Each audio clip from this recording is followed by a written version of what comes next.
وذكر فإن الذكرى تنفع المؤمنين. بسم الله الرحمن الرحيم. الحمد لله رب العالمين، والصلاة والسلام على سيدنا وحبيبنا محمد وعلى آله وأصحابه أجمعين.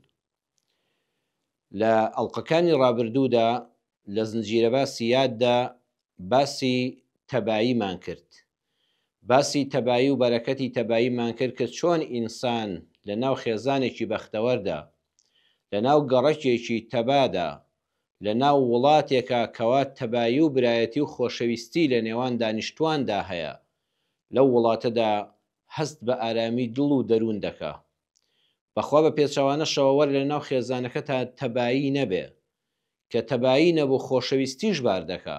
خۆشەویستی کاتێک لە ناو ئەندامانی خێزانێکدا دروست دەبێت کە بەیەکەوە تەبا بن، بەڵام ئەگەر ناتەبا بن ناتەواویش دەبن. ناتەبایی ناتەواوی بەسەرەوەیە، بە دواوەیە، لەبەر ئەوەی کە ئینسان کاتێک کە ناتەبا بوو لە ناو خۆیدا هەرچەند ئەوانە برای یەکن، براو خوشکی یەکن، خوشکی یەکترن، ناکۆک بوون، خۆشەویستیەکان کاڵ دەبێتەوە وردە وردە، پاشان لەوە دەچێ بگاتە ئاستی پەنا بەخوای پەروەردگار سەنگەر لە یەکگرتن، خوێنی یەکتر ڕشتن، ماڵی یەکتر داگیرکردن. جا پاشان بڕۆ لە خێزانێکەوە بۆ گەڕەکێک، بۆ شارۆچکەیەک، بۆ شارێک و بۆ وڵات و گەل و میلەتێک. و ئینسان کاتێکەوە تەبایە، هیچ کێشە و گرفت لە ناو خێزانەکەی دانیە، هەمویان دەستیان لە ناو دەستی یەکدایە، پشتی یەکتریان گرتووە، ئەو خێزانە قەدر و حورمەتیان هەیە لە ناو خزمەکانیاندا، لە ناو دانیشتوانی گەڕەکەکەیاندا، لە لای دەر و دراوسەکانیاندا، لە لای ناسرا و میوانەکانیاندا. کاتێک کە خەڵک دەبینی ئەمانە چەند تەبان، کە تەبان چەند ڕێز لە یەک دەگرن، چۆن پشتی یەکتریان گرتووە، هەموو خەڵک احترام و ڕێزیان لێ دەگرێت. دانیشتوانی گوندێکیش بە هەمان شێوە، دانیشتوانی شارێکیش، دانیشتوانی وڵاتێک، گەل و میلەتێکیش کاتێک کە پشتی یەکتریان گرتووە کە بەیەکەوە تەبان، کە ناکۆچیەکانیان وەلا ناوە، کە لەسەر خاڵە هاوبەشەکان کۆ دەبنەوە.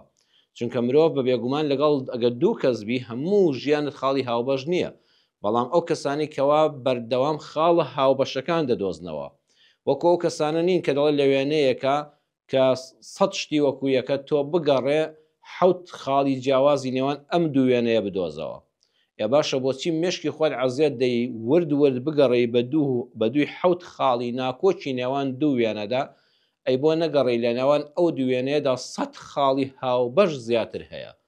باشە 100ەکە باشتر نییە گفتوگۆی لەگەڵ بکەی تەبایی لەسەر بنوێنی بەیەکەوە دانیشی بیکەی بەمایی دروستبوونی خۆشەویستی بە دڵنیاییەوە بەڵێ. بەڵام بەداخەوە ئێمە هەر لە منداڵیەوە فێری ئەوە دەکرین ئەگەر دوو وێنەمان بینی بەردەوام چاومان لەسەر ئەوە بێت جیاوازیەکانیان چییە، بەڵام چاوی خۆمان داخەین، ئەو لاپەڕەیە لەبەر چاومان لابین کە لە سەدان شتا ئەم دوو شتەی ئەگەر لە 6-7 خاڵە جیاوازیان هەبێ لە 100 خاڵی هاوبەشیان هەیە. جا چێوا دەکاکەوە دووبەرەکی دروست بێ لە ناو خێزانەوە تا گەل و میلەت، تا گەلانی جیهان. چێوا دەکا بەڕێزان کە ئەم تەباییە دروست نەبێ، ئەم خۆشەویستیە ئەگەر هەبێ کاڵ بێتەوە و نەمێنێ. یەکەمیان بەداخەوە دەوری دایک و باوک. دایک و باوک چەندە دڵسۆزی منداڵەکانیەتی، هەموو منداڵەکانی خۆش دەوێت، بەڵام کاتێکەوە ژیرانە هەڵس و کەوت ناکە، فەزڵ و ڕێزی منداڵێکیان دەدا بەسەر منداڵێکی تریاندا. لە چیدا؟ لە بەخشیندا. شتێک بەمیان دەبەخشێ، ئەم مناڵشیان فامی کردوێتەوە، حەز بە هەموو شتەکان دەکە، حەزی هەیە، خولیای هەیە، تموحی هەیە، سەیری باوکی دەکا، سەیری دایکی دەکا. کاتێک کە لەبەر چاوی ئەوان، لەبەر چاوی ئەوە دەبەخشن بە ئەمەیان، لە بواری بەخشیندا جلوبەرگی بۆ دەکەن، پێڵاوی جوانی بۆ دەکەن، هاندی موبایلی تازێ بۆ دەکڕن، گەورە بۆ ئۆتۆمبیلی بۆ دەکڕن. عزلێکیش ناهێنەوە بۆ ئەم، بڵە کوڕی شیرینم، کچە شیرینەکەم، با ئەم بۆ ئەم کاکە، با بۆ ئەم دادەیە ئەمڕۆ ئەو شتە دەکڕین چونکە ئەم زەرورترە پێی. ئەوە گەیشتۆتە ئامادەی، گەیشتۆتە پەیمانگا، گەیشتۆتە زانکۆ. بەئیزنی خوای گەورە 1-2 ساڵێکی تر سەرەی تۆش دێ، بۆ تۆش دەکڕین، بۆی ڕوون ناکاتەوە.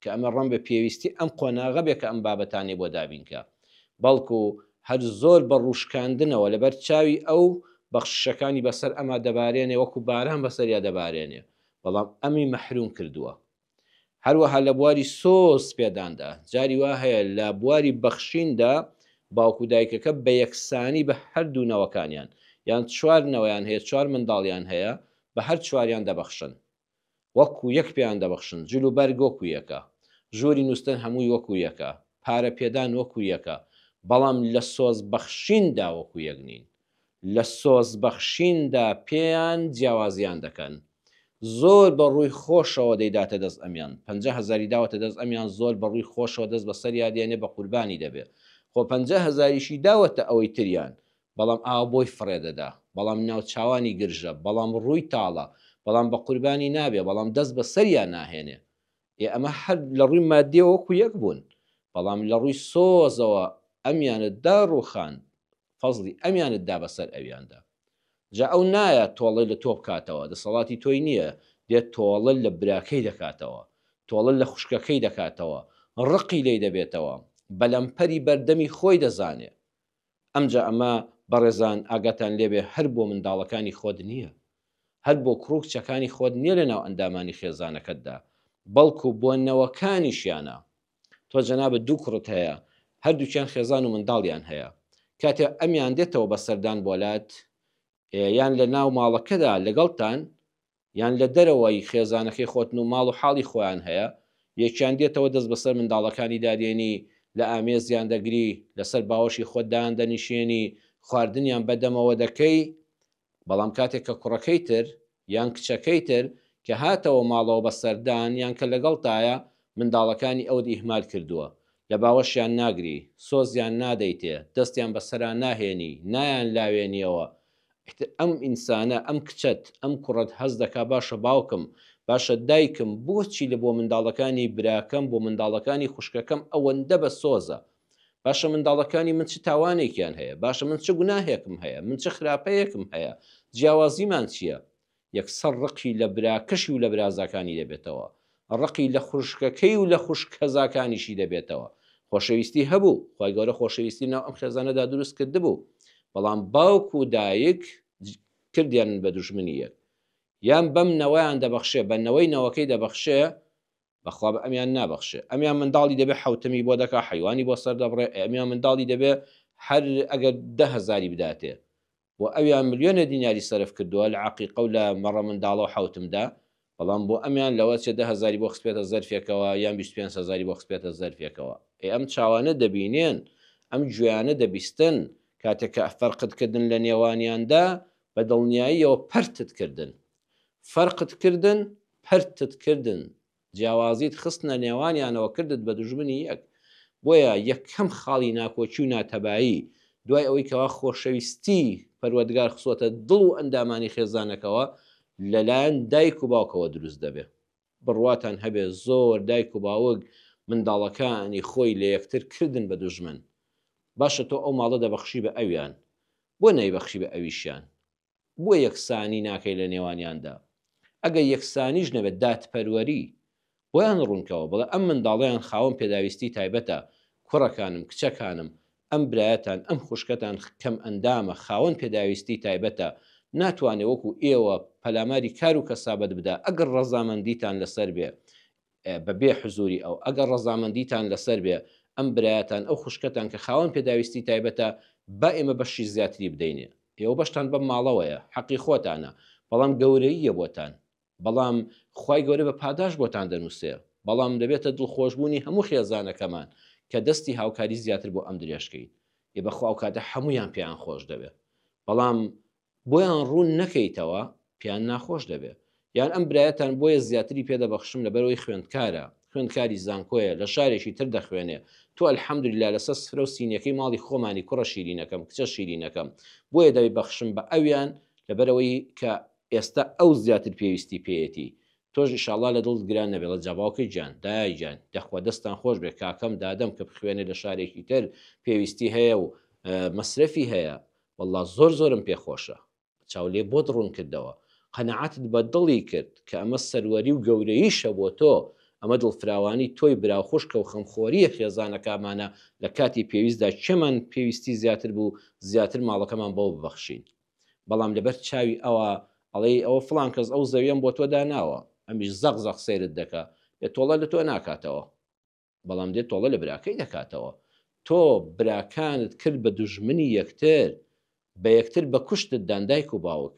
بۆیە لە ئیسلامدا نەهی کراوە لەوەی کاتێک کەسێ شتێک دەدا بە منداڵێکی قەدەغەی کا لە منداڵەکەی تری. وەکو لە فەرمودەکەدا هاتووە کە نوعمانی کوڕی بەشیر دەیجارێتەوە کاتێک کە باوکی شتێکی داوە بە ئەم، بەڵام پێغەمبەر صلی الله عليه وسلم ئامادە بووە فەرموویەتی ئەی پێغەمبەری خوا صلی الله عليه وسلم بە شاهید بە، فەرمووی هەموو منداڵەکانت وەکو ئەمەی داوتە بەم کوڕت داوتە بە ئەوانیش، وتی ناوەڵڵا بەس تەنها ئەمەم زۆر خۆش دەوێ، دیارێکی تایبەت زەویەکی تایبەت شتێکی تایبەتم بۆ دیاری کردووە.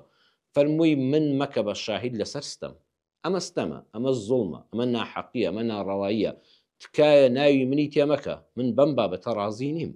کە ستەمە ستەمت لە خۆت کرد، ستەمت لە منداڵەکانت کرد، ستەمت لە نەوەینەوەکانت کرد، بەداخەوە ئەم خێزانە بەهۆی ئەم بەخشین جیاوازیکردن لە بەخشینی ماڵ، جیاوازیکردن لە بەخشینی سۆز و بەزەیی لە یەکتکردن.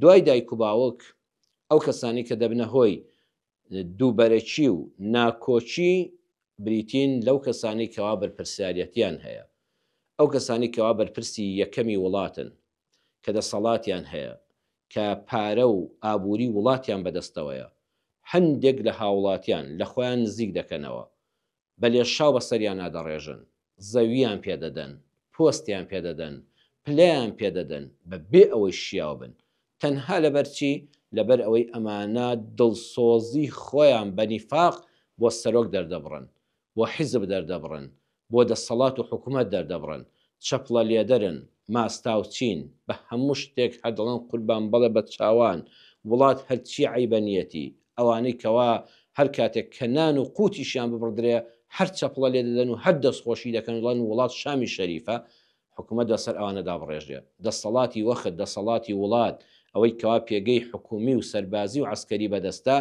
دێنە ئەمانە بە خێو دەکا، ئەمانە لە خۆی نزیک دەکاتەوە، ناوەکانی ئەوان پۆست و پلیان دەداتێ، موچەی تایبەتیان بۆ دەبڕێتەوە.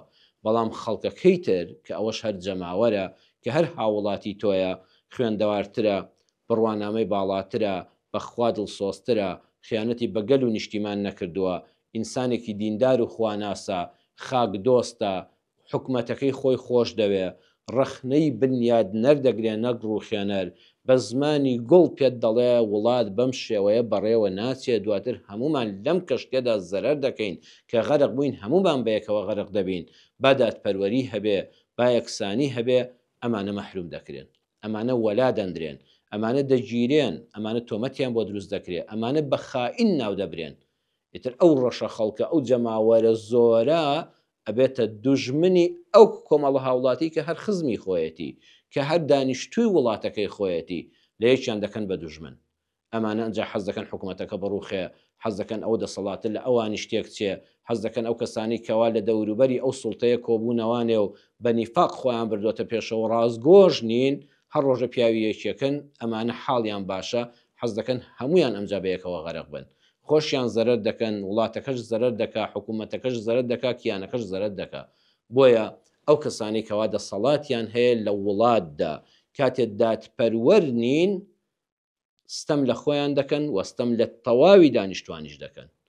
پاشان زلهێزانی جیهان، ئەوانەی کەوا حکومڕانی جیهانیان بەدەستە، ئابووریان زۆر بەهێزە، سیاسەتیان زۆر زۆر بەهێزە، دەسەڵاتیان زۆر بەهێزە، ئەو زلهێزانەی دنیا دێن وڵاتانی بچووک پارچە پارچە دەکەن، کە پارچە پارچەیانکردن بەسەریاندا زاڵ دەبن، چونکە دروشمی ئەو وڵاتە زلهێزانەی جیهان لە کۆنەوە تا ئێستا و تا دوایش ئەوەیە فەڕق تەسود، پەرتکە و زاڵ بە. ئەوە تا ئێمە گەلی کوردیان کرد بە چەند پارچەوە بەداخەوە، هەیەکەوەکو گۆشتی قوربانی پارچێکیان خستینە سەر وڵاتێکی بێگانە کە هیچ پەیوەندیان بە ئێمەوە نییە. ئێمان لە باشوور خستە سەر عێراق، لە ڕۆژهەڵات خستە سەر ئێران، لە ڕۆژئاوا خستە سەر سووریا، لە باکوور خستە سەر تورکیا، لە کاتێک ئەمە یەک وڵاتی سەربەخۆ بووین کە ناوی کوردستانە، وڵاتی کوردستان، مێژوو شاهیدە، نەخشەمان شاهیدە، بەڵام پرتیان کردین. ئەم میلەتە ئازایە، ئەم میلەتە بەجەرگە، ئەم میلەتە دیندارە، ئەم میلەتەی کە هەموو گوند و شارێکی حجرە و مەلا و فەقی لێبوو، ئەوە تا لە ناو خۆماندا جاری وایە ئەم پارچە ڕقی لەو پارچەیە، ئەو پارچەیە حەز بە سەرکەوتنی پارچەکەی تر ناکە، ئەبێتە بەکرێگیراوی لایەنێک دژی کوردەکەی خۆی. ئەمە سیاسەتی فەرق تەسود بوو، پەرت کەو زاڵ بە. ئەنجە عەرەبیان چ لێ کردووە، ئەو هەموو دەوڵەتە عەرەبی هەرچی هێز و پێز بێ نیان ماوە. بۆیە کاتێککە تەنانەت کۆمەڵک موسڵمان بەیەکەوەن، سەیدەکەی گروپێک موسڵمان بەیەکەوەن، وەختی ئەزانی پارچە پارچە دەبن، ئەوە دەستێک لە پشتەوە هەیە ئەم موسڵمانانە پەرتیان دەکا و ئەمجا بەسەریاندا زاڵ دەبێت. تۆ تا ئەم هێزە بەیەکەوە بێ، ئەم میلەتە پشتی یەک بگرێ، ئەم نەتەوە گەورە 100 ملیۆنیە لەسەر پشتی یەک بێ، وریای یەکتر بێ، یەک دەست بێ، یەک دڵ بێ، یەک کەلیمە و قسە بێ، ێ بەخوا دوژمن ناتوانێت خاکی داگیرکە، ناتوانێت نەوتی بەرێ، ناتوانێت ئاوی داگیرکە، ناتوانێت عاقڵی داگیرکە، ناتوانێت گەنجەکانی بۆ خۆی بەرێ، گەنجەکانی گەوچکە، بەڵام چی دەکا؟ پەرتیان دەکا. ئێستاکان ئەگەر کەسێک 3 کەس بن بیانەوێ لە 10 کەس بدەن، یە بە دڵنیاییەوە ئەم 10 کەسە پاڵەوانە هەر ئەم 3 کەسە ناتوان سەیریشیان کەن، بەڵام چیان لێ دەکەن کە تاکتاکیان کردنەوە ئەمیان جیا دەکەنەوە بە 3 کەس لێی دەدەن، ئەمیشیان جیا دەکەنەوە بە 3 کەس پەلامەری دەدەن و کەرامەتی دەشتێنن، پەرتیان دەکەن، ئەمجا زاڵ دەبن بە سەریاندا. ئەوەش سیاسەتێکی زۆر خراپ و زۆر بێویژدانانە و زۆر نامرۆڤانە و ناموسڵمانانەیە کە لە جیهانی کۆن و لە جیهانی ئەم سەردەمەدا پەیڕەو دەکرێت بەداخەوە سیاسەتی پەرتکە و زاڵ بە. سێەم ساحیر و جادوبازەکان. ئەوانەی ساحیر و جادوبازن فيتعلمون منهما ما يفرقون به بين المرء وزوجه. لە سوورەتی ئەلبەقەرە ئاەتی 102دا پەروەردگار باسی سحر دەکا کەوا دەبێتە هۆکاری جیاوازی خستنە نێوان پیا و ژنە خۆشەویستەکەی وە زەوجی نەیفەرمووە وەمرەئەتیه. ئیمرەئەت جیاوازە لە زەوج، یعنی ژن و پیاوێکن مادام بە زەوج لێرەدا لە قورئاندا هێناوێتی سەرنجی وشەی وە زەوجی بدەن، پیاوەکە و ژنەکە زۆر زۆر تەبان، زۆر خۆشەویستی یەکترن، زۆر بێ ئەندازە یەکتریان خۆش دەوێت. حەسوودێک ناحەزێک لەلایەن ساحیرێکەوە سحرێکیان لێ دەکا ئەیان کە بە دوژمنی یەکتر لەبەر چاوی یەک ناشرینیان دەکا. پێچەوانەی ئەم سیحرەشەیە علامە محەممەد صالح العوثەیمین لە تەفسیری ابن عوثەیمیندا لە تەفسیری ثەمین یان جارشکە تەفسیری الثەمین هەیە و تەفسیری القورئان الکەریم هەیە، هەر یەک تەفسیرین هی زانای بەناوبانگ محەممەد صالح العوثەیمینە لە مجلدی یەکدا لە لاپەڕی 250دا دەفەرمێت السحر الرەبتیش هەیە. سحر الرەبت ئەوەیە کەسەکە وا لێ دەکەن دەڵێ ناتوانم ئەم ژنە لەبەر چاوم لاچێ، ئەوەندە فڵان کەسم خۆش دەوێ بەبێ ئەو ناژیم، ئەمە سحری ڕەبتە. سحری تەفرەقەش هەیە کەوا وای لێ دەکا ئەو کەسە خۆشەویستەی دوێنێ ئەو هاوسەر ئازیزەی لەبەر چاوی دەبێتە کورد دەڵێت دێ و درنج حەز بە بینینی ناکە، ئەڵێن لەبەر چاوی ڕەش بووە. بەڵام ئەمە بۆ هەموو کەس نییە، ئەم سحرا بۆ کەسانێکی ئیمان لاوازە. سحر کاریگەری لەسەر چیە هەیە؟ کە باسی سحرمان کرد مەترسە، تۆ لەگەڵ خێزان تا زۆر بەختەوەری زۆر خۆشەویستی لە نێوانتاندایە مەترسە، یان مەترسەکەوە بەهۆی سحری ڕەبتەوە ژنێک وا لێ بکەن مێردەکەی خۆی بەرچاوکەوێ ئەمجا ببێتە خۆشەویستی فڵان کەس، ئەو سحری ڕەبتەی لێ بکەن کە ئەوشیان هەر ناشەرعیە. ئەم سحرە کاریگەری لەسەر چیە هەیە؟ لەسەر ئەو کەسانە هەیە کەوا زیکری خوا ناکەن. هەر کەسێک لە یادی خوا بێ ئاگا بوو سحر کاریگەری لەسەری هەیە. بەڵام ئەلحەمدولیلا جەنابتان دڵتان خۆش بێ ئەهلی مزگەوت کە دەم بە ذیکرن، کە ئەهلی نوێژن، کە ئەهلی سوژدەن بۆ خوای پەروەردگار، کە بەری بەیانیان بە خەبەر و لە خوای پەروەردگار دەپاڕێنەوە، کە دێنە مزگەوت و ماڵەکانی خوا دڵنیابن سحر کار لە ئێوە ناکە. سحر کاریگەری لەسەر کەسێک هەیە کەوا بێ ئاگایە لە خوای پەروەردگار، کە ناپاڕێتەوە، کە دوعا ناکە، کە نالاڵێتەوە لە خوای پەروەردگار لە خوا بەهانە و هاوارمەوەری، کە ناڵە خوا بم پارێزی خۆم و خێزان و منداڵم پارێزی. وایە ئەو کەسانی کەوا ذیکری خوای پەروەردگار ناکەن لە خوا غافڵن، ئەو کەسانە کاریگەری سحر لەسەریان زۆر زۆر دەبێت. هەروەها دووەم ئەو کەسەی ضعیف العەقلی قەلیل التەمیزی والقوي الحساسة. علامة طنطاوي جوهري لتفسير الجواهر دا لمجلدي يقدا للاپەڕی 120 دا دەفەرمێ سحر ساحر سحرەکەی لە چێ دەکا و کاریگەری لەسەر چێدا دەنێ ئەو کەسەی عەقڵی لاوازە، ئەو کەسەی خۆش باوەڕە، ئەو کەسەی بە عەقڵی خەڵک بیر دەکاتەوە، هەر خۆی عەقڵەکەی خۆی لۆک 0 کیلۆمەتر لەوەتی خوا خەڵقی کردو بەکاری نەهێناوە. خەڵک بڵێن ئەم ماستە ڕەشە دەڵێ بەڵە ڕەشە، خەڵک بڵێن قیر سپیە دەڵێ بەڵە سپیە، چاوی خۆی داخستووە. هەر کەسێک کەم عەقڵ بێ، هەر کەسێ عەقڵی داخرا بێ، ضەعیف العەقڵ بێ، ژیری خۆی بەکار نەهێنێ و بە شوێن عەقڵی خەڵک کەوێ و خەڵک بیهێنێ و بیبا سحریش زۆر کاریگەری هەیە لەسەری.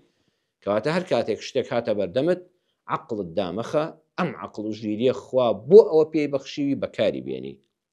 قەلیل التەمیز هەروەها شتەکان لە یەک جیا ناکاتەوە، یعنی زەهری بدەیە و شەکری بدەیە ئەو هەر بەیەکیان دەزانێت. خزمەتی بکە و دژایەتی بکە هەر هەستێکی وای پێ ناکە. دۆست و دوژمن کوردەواری دەڵێن لە یەک ناکاتەوە. ئەم کەسانش زۆر زۆر معەڕەضن، زۆر ئاساییە کە سحر کاریگەری هەبێت لەسەریان. والقەوی الحەساسە ئەو کەسانەی کەوە زۆر هەستیارن، یعنی بە یەک قسە دەمرێ و دەژێتەوە، بە یەک قسە لە دڵی دەدا تا نەڕشێتەوانە بەری نادا، دەتوانێت هەفتەیەک لە جێگادا بکەوێ. ئەم کەسانش سحر کاریگەری لەسەریان هەیە کە زۆر هەستیارن. القەوی الحەساسە زۆر هەستیارن بەرامبەر بە قسەیەک، بەرامبەر بە کردەوەیەک. جار هەیە و هیچ مەبەستێکی بەخوا ئەون نەبووە، ئەو خۆی دەکا بە دوژمنی تۆ لە ناخیا 1 هەفتە، 1 مانگ، 1 ساڵ یان بە درێژایی تەمەن لە دڵی دەرناچێت. لە کاتێکا تۆ نەمەبەستت ئەو بووە، نەقسەیەکی نەشیاوت بەرامبەری کردووە، بوویە دڵگرانی بۆ ئەو بەس ئەو خۆی وا حەز ناکە. ئەوانەی کە زۆر هەستیار و حەساسن بەرامبەر بە هەموو شتێک، ئەوانە کاریگەری سحر لەسەریان زۆر بەهێزە. سحر کار دەکاتە سەر مێشک و چاو. شتەکان بەو شێوەیە دەبینی کە ساحیرەکە دەیەوێ، ئەینا خۆی وانییە لە ئەسڵدا، بەڵام عەقڵ و مێشکی تۆ وای لێدێ ئەو شتانە وا دەبینی کە ساحیرەکە مەبەستێتی تۆ وا بیبینی.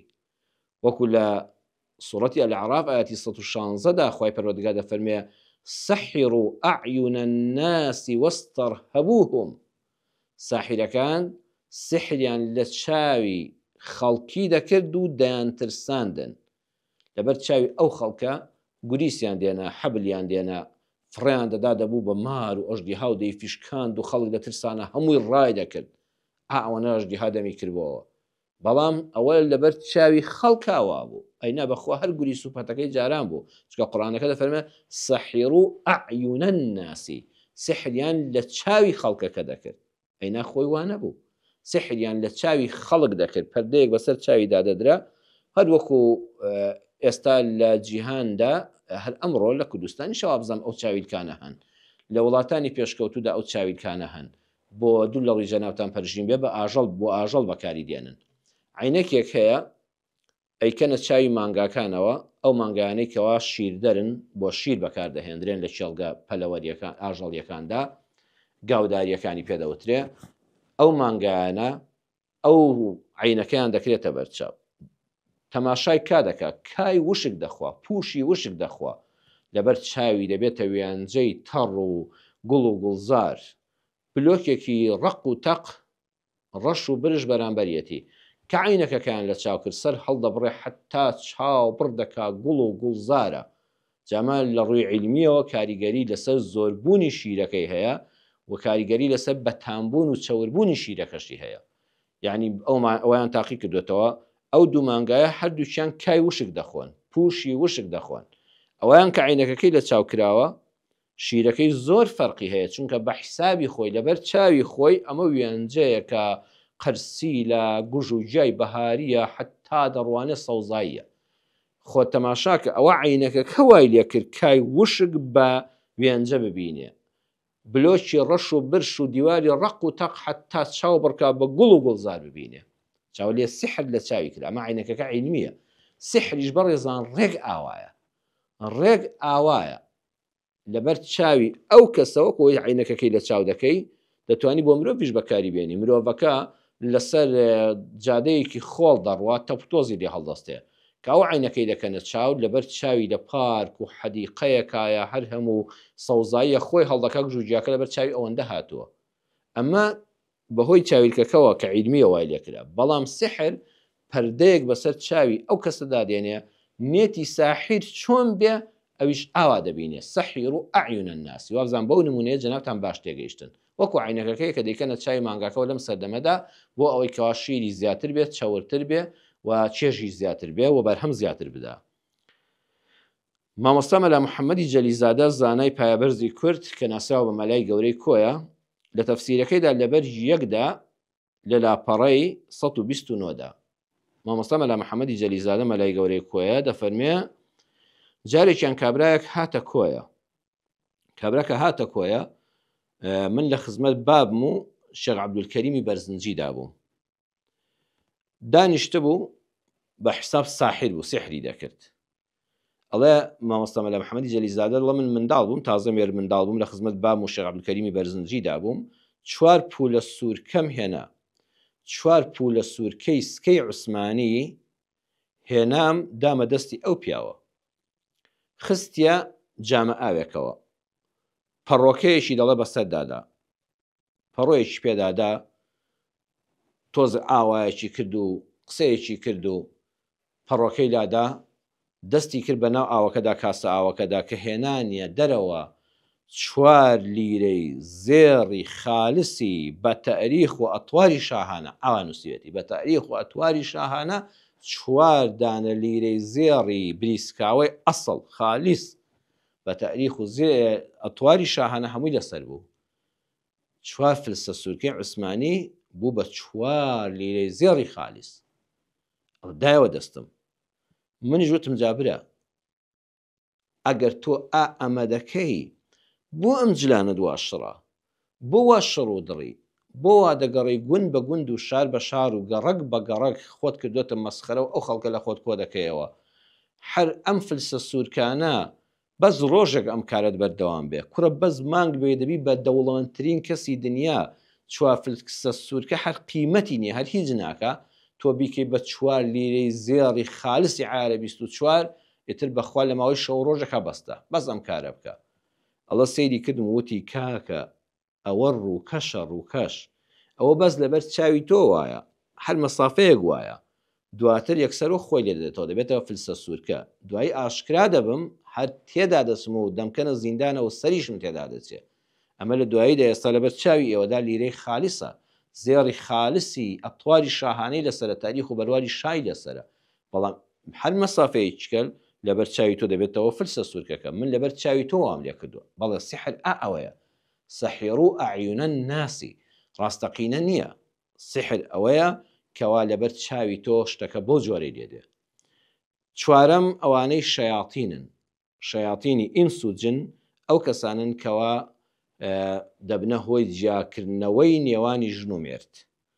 پێغەمبەر صلی الله عليه وسلم لە صحیحی موسلیمە فەرموودەکە هاتووە کاتێک کە ئیبلیس عەرشەکەی لەسەر ئاوە، ئەمجا سریەکانی سەربازەکانی دەنێرە بەم لاولادا، ئەڵە بزانم چێ کارێکی زۆر قێزەون بکە، زۆر خراپ بکە، ئەوە لە منەوە پلەکەی زۆر نزیکە، دیاری تایبەتی هەیە و پلەی سەربازەکەی بەرز دەکرێتەوە.